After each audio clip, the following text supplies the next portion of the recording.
Hai teman-teman, nama saya Alif dan nanti ada pasangan saya Kara. Kami dari Universitas Katolik Atmajaya, jurusan Ekonomi Pembangunan. Kami akan membagikan hasil penelitian kami yang berjudul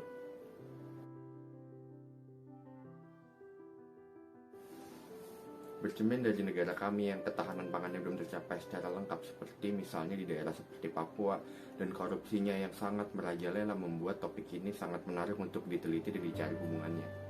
Saya Widya Kara. Di sini saya akan melanjutkan pembicaraan Arif tadi. Penelitian kami menggunakan data indeks ketahanan pangan global dan prinsip korupsi. Variabel kontrol kita menggunakan indeks pengembangan manusia, indeks ketidaksetaraan gender, indeks inovasi global, dan GDP per kapita untuk mewakili pertumbuhan ekonomi. Data tersebut dikombinasi menjadi 12 metode OLS dengan menggunakan software Minitab. Untuk mencapai kesimpulan, maka kami membaca 5 literatur. Yang pertama tulis oleh Florence Yukendo dari Nigeria. Dia mencapai kesimpulan bahwa terdapat hubungan yang positif antara Corruption Index dan Food Security Index, yaitu jika skor Corruption Index naik, maka Food Security Index-nya juga akan naik. Untuk literatur berikutnya ditulis oleh Sana Iftikhar dan Zahid Mahmud dari India. Mereka berkesimpulan bahwa terdapat hubungan negatif antara human development dan food insecurity. Maka jika human development naik, maka food insecurity akan turun dan food security akan naik. Selanjutnya, oleh Bina Agarwal dari India, dinyatakan tidak adanya antara hubungan gender inequality dan food security. Dan Dwi Ningsih beserta Liz Milanayapato menyatakan bahwa hubungan antara adopsi inovasi dan food insecurity adalah signifikan negatif. Secara pertumbuhan ekonomi, menurut Christina Switilik, dapat disimpulkan bahwa hubungan keduanya adalah positif. Kemudian kami akan menjelaskan hasilnya. Pertama-tama kami akan menampilkan dulu tabelnya. Dari kalkulasi data, terbukti bahwa corruption dan food security mengalami hubungan yang signifikan. Hal ini dilihat dari p-value dari semua model yang berada di bawah 0,05. Dan dari koefisien yang positif dapat dilihat bahwa mereka semua memiliki hubungan yang positif. Maka jika indeks korupsi naik, food security-nya juga akan naik. Hal ini dikarenakan jika skor indeks korupsi tinggi berarti korupsi itu rendah di negara tersebut, maka food security bisa tercapai. Variable human development memiliki signifikansi yang positif pada seluruh model, yang berarti jika human development naik, maka food security juga akan naik.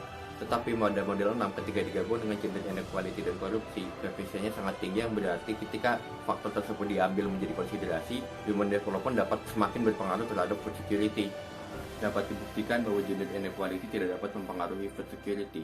Karena jika digabung dengan variabel kontrol apapun kecuali korupsi, tidak ditemukan hubungannya signifikan terhadap food security dan gender inequality. Inovasi berpengaruh secara positif hampir pada seluruh model, yang berarti ketika inovasi naik maka food security akan naik.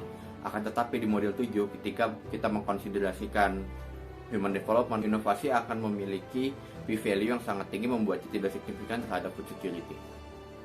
Untuk pertumbuhan ekonomi ditemukan signifikansi pada seluruh model.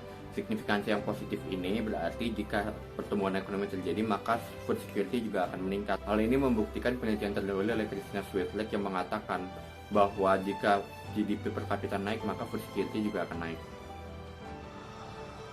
Dari scan terpot dapat dilihat bahwa negara yang memiliki skor indeks persepsi korupsi yang tinggi cenderung akan memiliki nilai food security index yang tinggi.